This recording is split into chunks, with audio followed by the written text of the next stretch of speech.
इस कार्यक्रम के पुण्यार्चक हैं श्री जयेश भाई जसवंत लाल शाह, श्रीमती रूपा बेन शाह, श्री अर्पित वखारिया, श्रीमती अदिति वखारिया, कियारा वखारिया, जियान वखारिया, कुंजन गांधी, ईशा गांधी, ऋत्वी गांधी।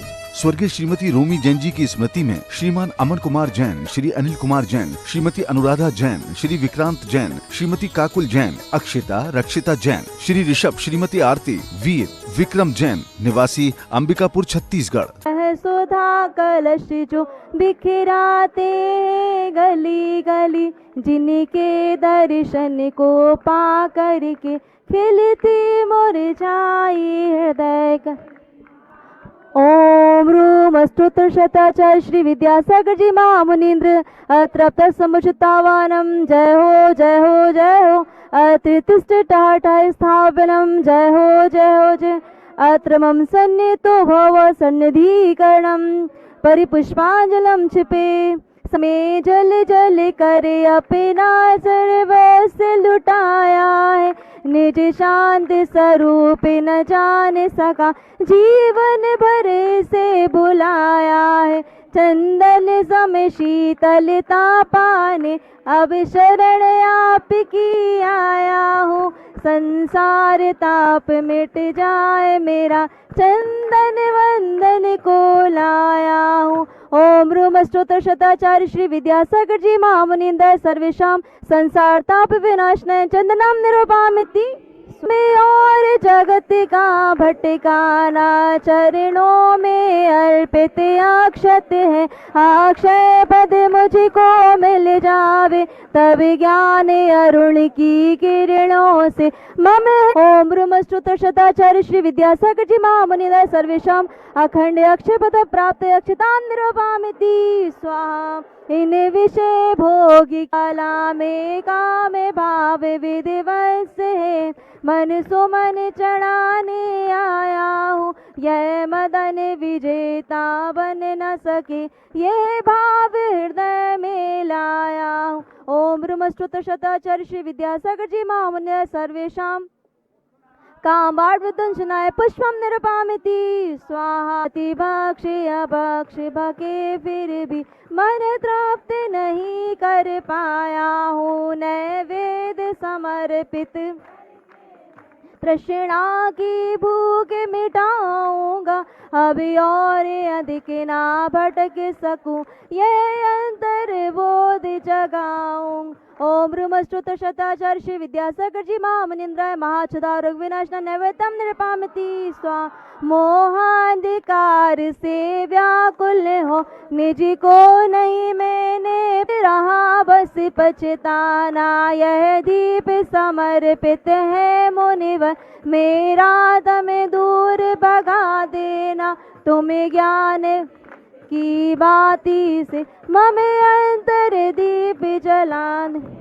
ओम रूम स्तोत्र शताचार्य श्री विद्यासागर जी महामुनीन्द्र केवल ज्ञान प्राप्त मोहांधकार दीपम निरूपयामि। स्वाहा। तक यह माना था बस पाप कर्म तज पुण्य कर्म को, चाहे रहा अपनाना था। शुभ अशुभ कर्म सब रिपुदल है, मैं इन्हें जलाने आया हूँ। यह लिए गुरु जी के चरणों में ये धूप चढ़ाने आया हूँ। ओम रूम स्तोत्र शताचार्य श्री विद्यासागर जी महामुनि जय। अत्र दुष्ट कर्म न धूपम निरूपयामि। स्वाहा। भोगों को ताला में चिदानंद में लीन रहूं, पूजा का यह फल पाना है। पाना था जिसके द्वारा वह मिल बैठा मुझे ठिकाना है। ओम रूम स्तोत्र शताचार्य श्री विद्यासागर जी महामुनीन्द्र सर्वेषां मोक्ष प्राप्त फलम निरूपयामि। स्वस्थ रहा चारों गतियों की ठोकर को खाने में ही अब मैं हूँ स्वतंत्र ज्ञाता दृष्टा, मेरा पर से क्या लाता है। कैसे अनर्घ पद पा जाऊं, ये अरुण भावना भाता। ओम रूम स्तोत्र शताचार्य श्री विद्यासागर जी महामुनीन्द्र सर्वेषां अनर्घ पद प्राप्त अर्घम निरूपयामि। स्वाहा। हे गुरुवर ते हमें में गुरुवर तो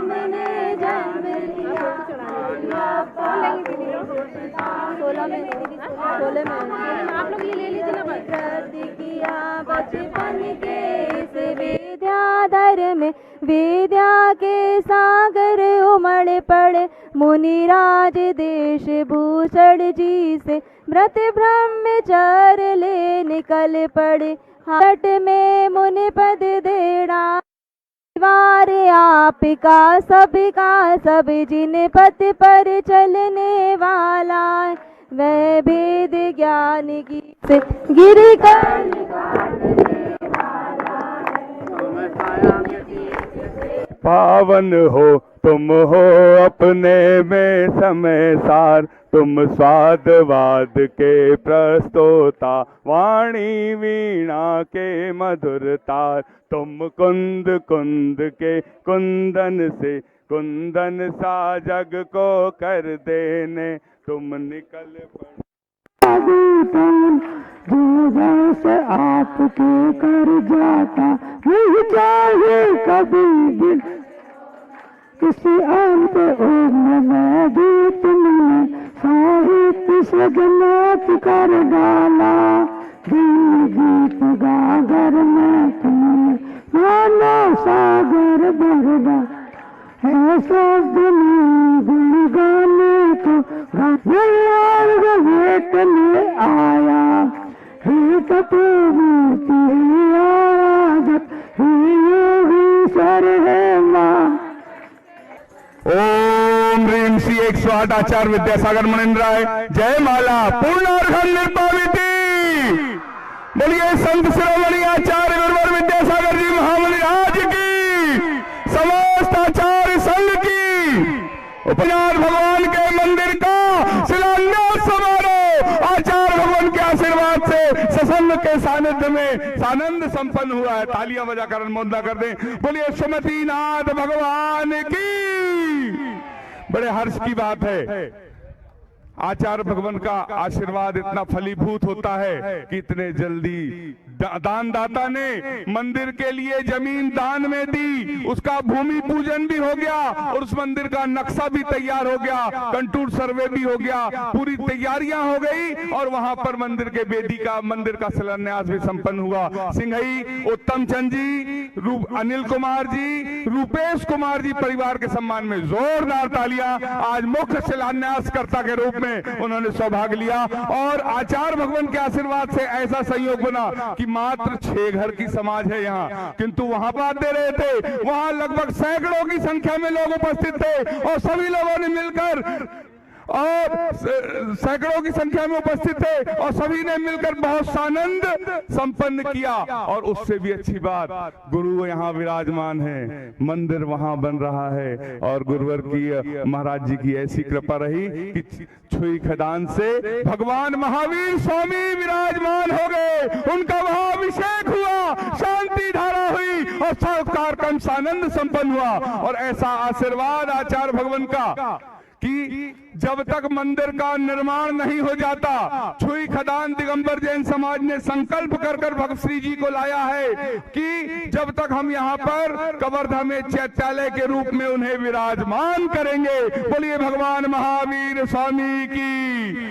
और अब कवर्धा के वासियों को दिगंबर जैन मंदिर नहीं होने का अफसोस नहीं होगा, वो चैत्यालय तब तक रहेगा जब तक ये मंदिर पूरा बनकर तैयार नहीं हो जाता। ऐसे हैं हमारे आचार्य परमेष्ठी संत शिरोमणि आचार्य विद्यासागर जी महाराज की जय। इसलिए कहते हैं चलते फिरते तीर्थ हैं, जहां से गुजर जाते हैं वो तीर्थ बन जाता है। कवर्धा आज से तीर्थ की नगरी में शुमार हो गया। भारतवर्ष में आज इसका नाम ऐतिहासिक रूप से अमर हो जाएगा। हम सभी आचार्य भगवान के सत्संग चरणों में, पूज्य प्रसाद सागर जी महाराज के चरणों में निवेदन करते हैं, नमोस्तु करते हैं कि अपनी अमृतमय वाणी से हमें कृतार्थ कर रहे हैं। हे भगवान नमोस्तु।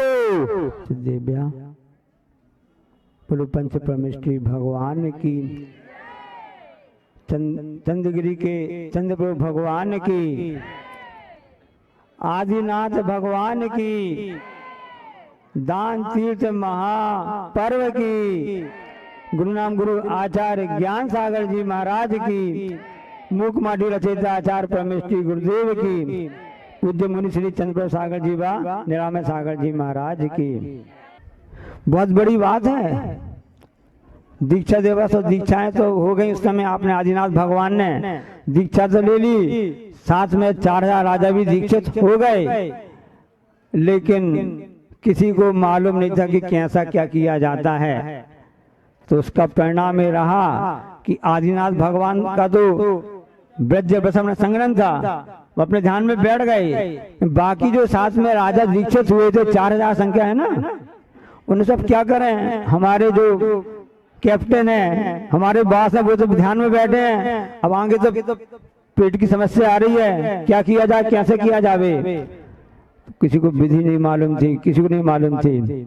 क्या परिणाम रहा, वो अजबा तजबा अपनी चर्या करने लगे। बात की बात है कि बाद में अन्य देव वगैरह आकर के उन्होंने समझाया कि ऐसे नहीं करो, दिगंबरत मुनि दिगंबरत धर्म कहलाता है, इसमें इसकी विधि अलग प्रकार की होती है। और उस समय आज के दिन वह स्वप्न साकार हो गया। स्वप्न आया था, हाँ, सिर्फ मरु देवी भगवान तीर्थंकर की माता होती, उन्हें स्वप्न नहीं आते।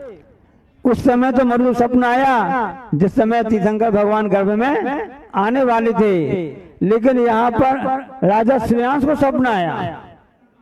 अंतर है, माता मरु देवी के लिए 16 स्वप्न आए थे, इनके लिए तो 7 स्वप्न आए थे। कितने स्वप्न? स्वप्न। उस स्वप्न में पहला स्वप्न तो था एक साथ सूर्य चंद्र में इकट्ठे दिख रहे हैं, और एक उसमें था कि सबसे पहला था कि सुमेरु पर्वत दिख रहा है। मतलब अच्छी बात है, अभिषेक होगा क्या? अभिषेक कैसे हुआ था हम आप बता रहे हैं आप लोगों के लिए। और एक स्वप्न में कल्प वृक्ष दिखा था, एक स्वप्न में सिंह दिखा था, एक में बैल दिखा था। और वैसे माता के स्वप्न में सूर्य अलग दिखता है, चंद्रमा अलग दिखता है, लेकिन यहाँ पर राजा श्रेयांश के लिए एक साथ दिखे थे, सूर्य और चंद्रमा एक साथ दिखे थे। हमने सोचे एक साथ क्यों आए हैं, हमको अभी आपको बताएंगे क्यों आए हैं। और साथ में समुद्र भी दिखा था, और एक अष्टमंगल द्रव्य दिखी थी एक साथ। अभी आप लोग ने आचार्य जी पूजन की ना, अच्छी तैयार करके सभी बहनें लेके आई हैं अष्टमंगल द्रव्य गुरु की पूजा करने के लिए। ऐसे अष्टमंगल द्रव्य ऐसे स्वप्न देखे थे। किसने? राजा श्रेयांश ने। अयोध्या के राजा नहीं, वो उस समय कुरांजल हस्तिनापुर था। उस गुरु अंगद क्या कहलाता है नाम है ना, क्षेत्र कहलाता, वहाँ के वो हस्तिनापुर में वह राजा थे। उनके बड़े भाई राजा सोमप्रभ थे। अब राजा श्रेयांश समझ में नहीं आया कि स्वप्न वो क्यों आए, कैसे आए हैं। वो अपने बड़े भाई के पास में गए। गजब का प्रेम था दोनों भाइयों में। काश इस भारत देश के हर परिवार में राम लक्ष्मण जैसी जोड़ी है, जैसे राजा सोम और राजा श्रेयांश की जोड़ी है, घर घर में ऐसी हो जाए तो पूरा अपना देश भारत देश में राम राज्य आ सकता है। तो बड़े भाई के पास में गए छोटे भाई राजा श्रेयांश, भैया से कहा भैया हमको स्वप्न आए हैं। तो बड़े भाई ने कहा कि भाई आज से बड़ा पुण्य का उदय है, हमारे यहाँ कोई देव आने वाले हैं। वहां तो मरु देवी के लिए राजा नाभि राय ने स्वप्न का फल बताया था, यहाँ तो छोटे भाई के लिए बड़े भाई ने उसका फल बताया। अच्छा देव आने वाले हैं, और सबको मालूम है कि कौन से देव उनके यहाँ पर आए थे। और वहां पर आश्चर्य हुआ था, किसी के यहाँ पर भी रत्नों की वर्षा होती है तो कब होती है कि मरु देवी या तीसरा नंदन तीसरा माँ के घर में होती है। जब तीर्थंकर गर्भ में आने वाले होते हैं तो 9 महीने पहले, 6 महीने पहले से लेकर के आखिरी के 9 महीने तक यहाँ ऐसा होता है। लेकिन यहाँ पर तो साथ में क्या क्या हुआ, जिस समय आदिनाथ भगवान का उपरागान हुआ, क्योंकि दिगंबर मुनिराज भोजन के भूखे नहीं होते हैं। किसके भूखे होते हैं? नवदा भक्ति के भूखे होते हैं। जहाँ नवदा भक्ति मिलेगी वहां पर अपने आप उनके कदम ठहर जाते हैं। देखो वह छोटा सा बालक, उसने रोक लिया महाराज जी को, महाराज जी रुक जाइए रुक जाइए, हमारी मम्मी ने, हमारी आई ने, हमारी माँ ने खीर बनाई है। खीर बनाई है तो भैया माँ ने खीर बनाई तो बेटों को खिलाएंगी नहीं। माँ ने बोला, माँ ने कहा था यदि कोई यहाँ से कोई दिगंबर साधु निकले हैं उनको रोक लेना, क्योंकि एक शर्त लगी थी हमको खीर नहीं मिलेगी जब तक महाराज जी के लिए आहार में नहीं दिया जाएगा तब तक तुमको भी खीर नहीं मिलेगी। महाराज जी मेरे पेट का सवाल है। उस बच्चे ने कहा कि आप यदि रुक जाएंगे और आपको हमारी मेरी माँ आहार दे देगी तो मेरा भी पेट भर जाएगा, मुझको भी खीर मिल जाएगी। अब सोचो कि उस बच्चे की भावना कितनी तीव्र थी कि ऐसे रिद्धिधारी महाराज जी के विचार वहां पर रुक गए। इस श्रावक की भावना होती है, इसलिए साधु भोजन का भूख नहीं होता, साधु तो नवदा भक्ति का भूखा होता है। वहां नवदा भक्ति मिली तो उस बालक के यहाँ जब कह रहा था माँ पानी भर के आई और माँ ने बोला हे स्वामी नमोस्तु नमोस्तु नमोस्तु अत्र अत्र अत्र तिष्ठ तिष्ठ तिष्ठ, और क्या बोला? मन शुद्धि, वचन शुद्धि, काय शुद्धि, आहार जल शुद्ध है। सबको मालूम है कि उस बालक की भक्ति कितनी रही कि उस शायद धन्य कुमार की कथानक है ना, अकृत पुण्य की बात है। अकृत पुण्य था जो बाद में धन्य कुमार बन गया था, तो उसके कारण से महाराज जी वहां रुक गए। उस माँ ने भक्ति पूर्वक खीर का आहार कराया और बाद में सबके लिए आहार दिया। तो मुनि महाराज जी थे महान रिद्धि के धारी थे, और उस कटोरे की विशेषता ये थी कि वो गरीब माँ थी। माँ बेटे दोनों ने अपने मिल के हिसाब से खीर बनाई थी। खीर इतनी फली इतनी फली इतनी फली तो पूरे गांव ने, सेठ जी ने, सबने भोजन कर लिया। और जब उस माँ ने खीर करके उसको पूरा उल्टा कर दिया, सब कहीं जा करके वो रिद्धि का प्रभाव होता है। एक घटना सबको इसलिए याद दिला रहे हैं कि हमेशा याद रखना। बस वैसी घटना वहां पर घटी, राजा श्रेयांश खड़े हो गए क्योंकि स्वप्न आया था और इस ढंग से होने वाले हैं। आदिनाथ महामुनिराज 1 साल से हो गया आहार दान का लाभ नहीं मिल रहा था, क्योंकि पूर्व में से कर्म हुआ था, कर्म का उदय सामने आ गया। सबको फल भोगना पड़ता है। बड़े से बड़ा व्यक्ति भी क्यों ना हो, तीर्थंकर साक्षात तीर्थंकर प्रभु हैं जिनको केवल ज्ञान होने वाला है, यदि उनको आहार नहीं भी दिया जाता शरीर में कुछ भी फर्क नहीं पड़ने वाला था, क्योंकि वृद्ध संग्रहण था, चरम शरीरी है, कुछ भी अंतर नहीं पड़ने वाला था। हमको तो ऐसा लगता है कि आगे दान तेजी प्रवचन होता रहे, हम जैसे छोटे महाराजों के लिए भी आहार की व्यवस्था बनी रहे, ये सोच करके परंपरा का निर्वाह होता रहे, ये सोच करके आदिनाथ महाराज आहार के लिए निकले थे। क्योंकि 28 मूल गुण में ये भी मूल गुण आता है, और उस हिसाब से राजा श्रेयांश के लिए लाभ मिला, नवदा भक्ति मिली। अब विचार करो कि उनके लिए लाभ क्यों, राजा श्रेयांश को क्यों मिला? भरत चक्रवर्ती थे, 6 खंड के अधिपति, बाहुबली थे, सगे दोनों बेटे कहलाए, ब्राह्मी सुंदरी भी थी वहां पर, उस समय नाभि राय भी थे, पिताजी थे, माता थी, और भी सभी उनके सगा, सभी को साथ में राजाएं थे। किसी के यहाँ नहीं गए। इनके यहाँ क्यों गए? क्योंकि जब आदि पुराण पढ़ते उसमें आया है, आपको बता दे रहे हैं कि उस राजा श्रेयांश के 8 विवाह पहले, उस समय राजा बजरंग के नाम से आदिनाथ भगवान का जीव था, और उनकी धर्मपत्नी श्रीमती थी राजा श्रेयांश के रूप में थे। और उस समय दोनों महाराज महामुनिराज, जिनका नाम था दमोदर मुनि और से सागर सेन मुनि, ऐसे दोनों महामुनिराज वहां पर जब निकल रहे थे, उस समय राजा बजरंग श्रीमती दोनों ने नवदा भक्ति से पढ़ करके आहार दान दिया था। 8वें भाव के पुराने संस्कार अभी काम आ गए। कितनी बड़ी बात है, देखो संस्कार की बात है। ये सब हम आपको कोई सिंथेटिक बात नहीं बता रहे हैं, ऑथेंटिक बात बता रहे हैं। आजकल जमाना सिंथेटिक का खूब चल रहा है ना, इसलिए आचार्य कहते हैं जितने भी आपके रेशम के कपड़े हैं, आपके टेरी काट हैं, अन्य सब वस्तुएं सब सिंथेटिक ही कहलाते ना।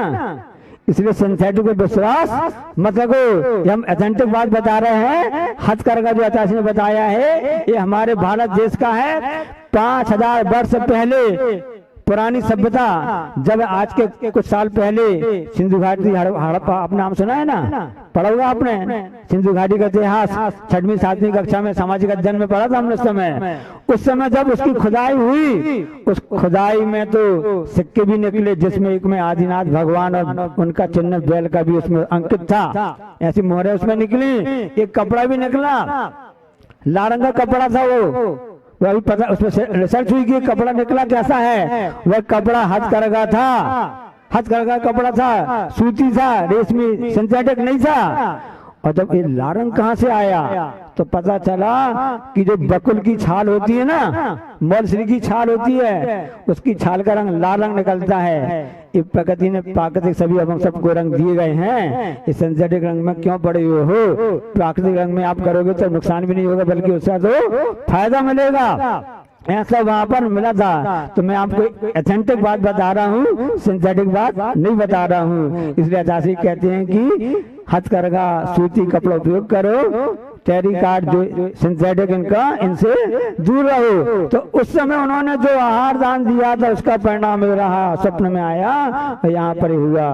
और 1 2 नहीं 5 5 50 हुए। रत्न की वृष्टि तो वहाँ होती है, यहाँ भी रत्न की वृष्टि हुई। इसके साथ साथ में और भी क्या क्या हुआ हम आपको बता दें। पुष्प की वृष्टि भी हुई, देवदंड भी हुई और सुगंध फैलती गई, सुगंध होती गई। और सबसे बड़ी बात हुई, जय जय के नारे लगाए गए। सबने कहा धन्य है, धन्य है, धन्य है। मतलब जिन्होंने आहार दिया वो धन्य तो होते हैं, जिनने अनुमोदना की वो भी अपने आप में धन्य होते हैं। इसलिए पुण्य के कार्य की हमेशा अनुमोदना करते रहना चाहिए। जो पुण्य की कार्य की अनुमोदना करता है, जीवन उनका पुण्य ऐसा फलता है कि उनको भी ऐसे तीर्थंकर भगवान के लिए, ऐसे आचार्य परमेष्टि के लिए आहार दान देने का सौभाग्य भी प्राप्त हो जाता है। एक कराती दान की महिमा। तो आज का दिन दान तीर्थ के नाम से प्रसिद्ध हुआ। एक बालक, एक बेटे ने सोचा कि मैं अपनी माँ को बहुत चाहता हूँ, मैं अपनी माँ को बहुत चाहता हूँ। माँ से बोला, माँ आपकी इच्छा क्या पूरी करो, मैं पूरी करूंगा, बताओ। तो माँ ने कहा कि मुझको रुपए के ढेर में बैठना है। पुरानी बात बता रहा हूँ। उस बेटे ने अपनी माँ के लिए नोटों की गड्डी छल्ली लगा दी और माँ को उसमें बैठा दिया। उस समय 1 लाख रुपए इकट्ठा करके उन्होंने उनके ऊपर से बैठा दिया। माँ फिर उतर गई, फिर माँ को उसको माँ से बैठ गई। फिर माँ ने कहा, बेटे किसी को ये दान दे दो, दान दे दो। तो उस बेटे ने कहा ठीक, अच्छी बात है। अब बेटा घमंड में था, अरे मैंने अपनी माँ की पूजन की है, तोला है 1 लाख रुपए से, अब मैं किसी को देना चाहता हूँ, इसको दान देना चाहता हूँ। उस समय उन्होंने सोचा कौन अच्छा व्यक्ति मिलेगा, कौन मिलेगा। एक व्यक्ति सामान से उनको बुलाया कि मैं आपको ये लीजिए, मैं आपको दान, आपके लिए मैं दान देना चाहता हूँ। उस व्यक्ति ने कहा कि मेरे जैसा कोई दानी आपको मिलेगा नहीं, ये आपके लिए हम देना चाहते हैं। वह व्यक्ति समझ गया, उसने अपने जेब से 1 का नोट निकाला, उस 1 लाख के ढेर में 1 रुपए उसमें डाल दिया, 1 के नोट उसमें डाल दिया कि मैं हम आपको ये वापस करता हूँ। अब आप बताइए दानी कौन?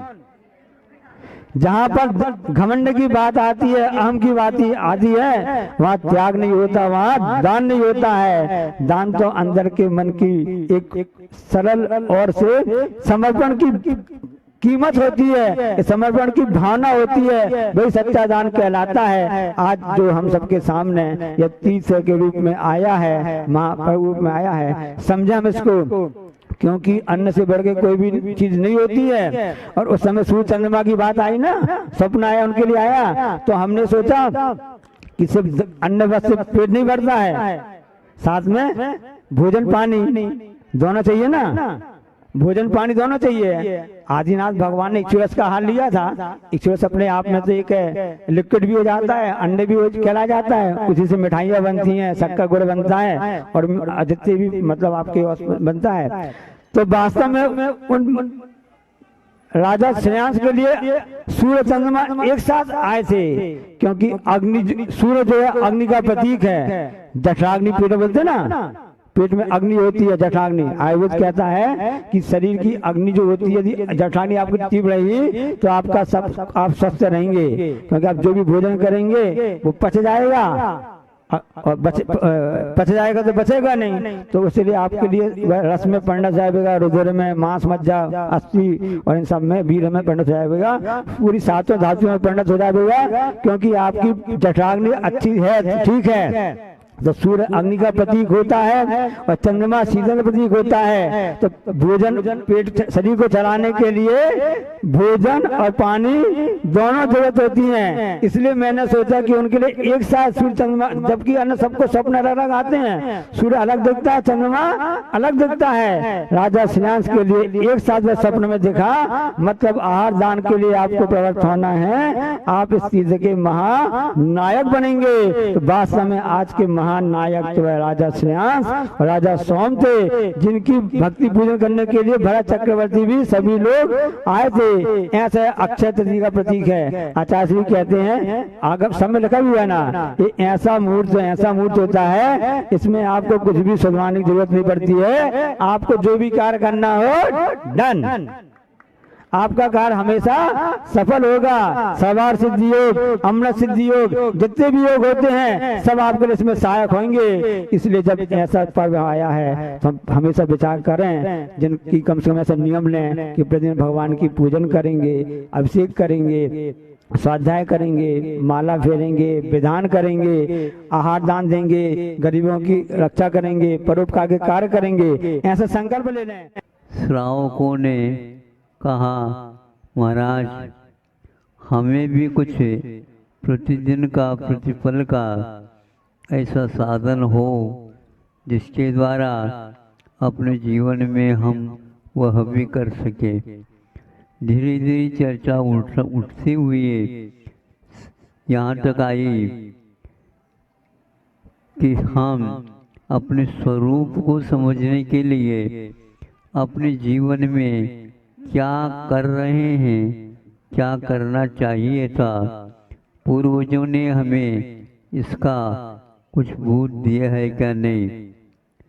तो ये अट्टालिकाएं ऊंची ऊंची इस युग के अनुसार आप लोगों ने बनाने के इरादे में और हैं।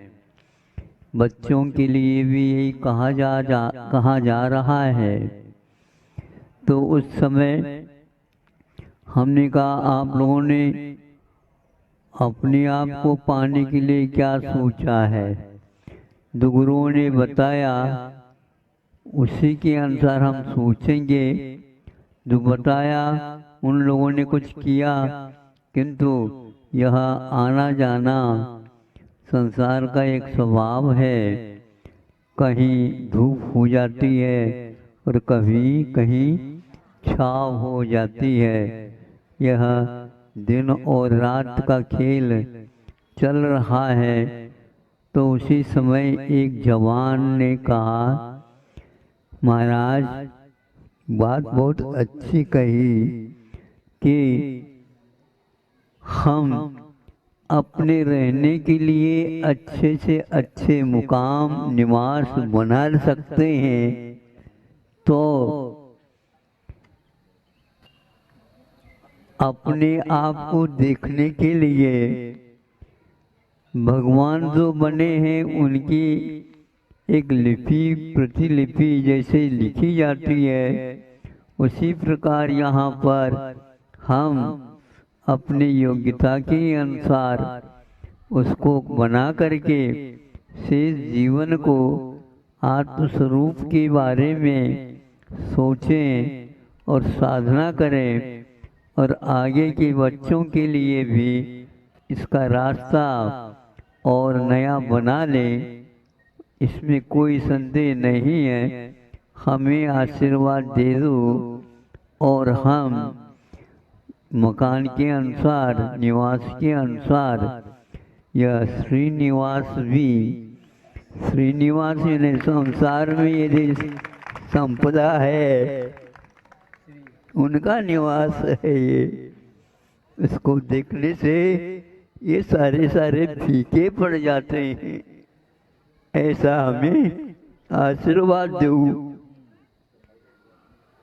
लौट करके आते समय में भी वही हुआ और उस जवान ने अपने बात को पुनः दोहराया और आज श्रेयांश राजा जो कि एक प्रकार से गृहस्थों के लिए तो वो एक प्रकार से महान प्रेरणा स्रोत हैं और आज शुभ मुहूर्त पर ये मुहूर्त ढूंढने की आवश्यकता नहीं पड़ती, शोधी हुई और वह मुहूर्त मिला। महाराजों का भी एक प्रकार से योग मिला और आज यह कार्य सभी जनता के लिए ही प्रेरणाप्रद है और इसको देख करके संसार की नश्वरता और यदि कोई स्थायी पद है तो वह एकमात्र आत्म तत्व ही है। ये सारे जो कुछ भी आप कर रहे हैं सात्विकता के साथ कर रहे हैं तो उस आत्म तत्व की उपलब्धि के लिए अवश्य ही कारण बनेंगे। बने इन्हीं भावनाओं के साथ आज का यह कार्यक्रम शिलान्यास का, वह शिलान्यास तो उसी दिन हो गया था जब उसका तो वो उसी दिन तो उन्होंने कहा कि हम अपने निवास तो अवश्य बनाना चाहेंगे, हमें आशीर्वाद दे दो। तो हमने उसी समय लौटने का तो कोई बात ही नहीं थी लेकिन लौट करके आ गए। वहीं पर आए थे।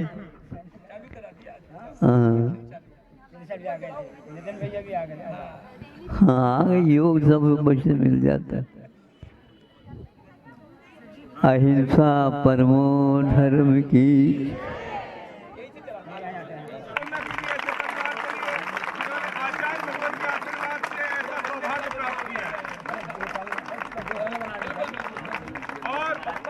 ये आज ही नहीं लगभग 10-20 वर्ष पूर्व से ही इनकी भावना थी उस समय ही कि मुझे क्या करना है। तो हमने सोचा भावों से बोल रहे हैं इस कल्याण हो जाए सब पीछा से।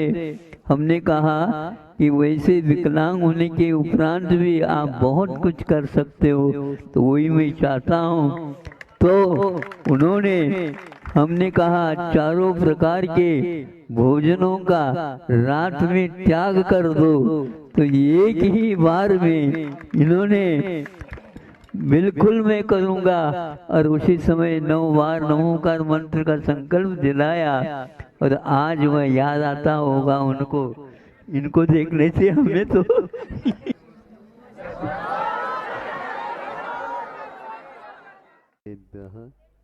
ओम नमः शिवाय।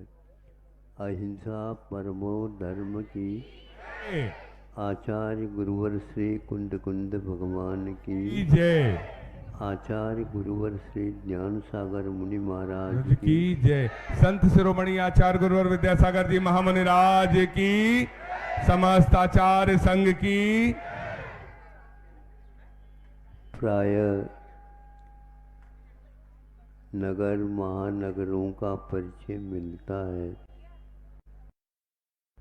बड़े भी सड़कें हैं, गाड़ियां रात दिन चलती रहती हैं, ट्रेनें हैं और इधर का उधर माल जाता रहता है।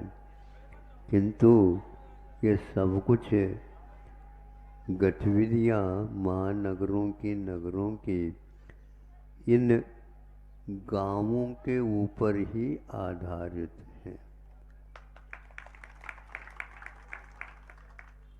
हम देखते आए हैं बीच बीच में खूब ताल लगाए हुए हैं धान के, और यह छत्तीसगढ़ को धान का कटोरा माना गया है। यानी कटोरा वह है जिसमें चौड़ाई भी है, लंबाई भी है और गहराई भी है। अनेक प्रकार के चावल यहाँ पर किसान लोग पैदा करते हैं और उसके लिए साफ सुथरा बनाने के लिए जो यंत्र लगे हैं वहाँ तक पहुँचा देते हैं। आज का हमारा मुकाम उसी प्रकार के धान के यंत्र था। देखो यह सब किसान अपने घर में नहीं रखता और आप लोगों के घर घर तक पहुंचाने का उपक्रम दूसरे लोग करते हैं। सेठ साहूकार वो कहलाते हैं, किंतु किसान को कोई सेठ नहीं कहता।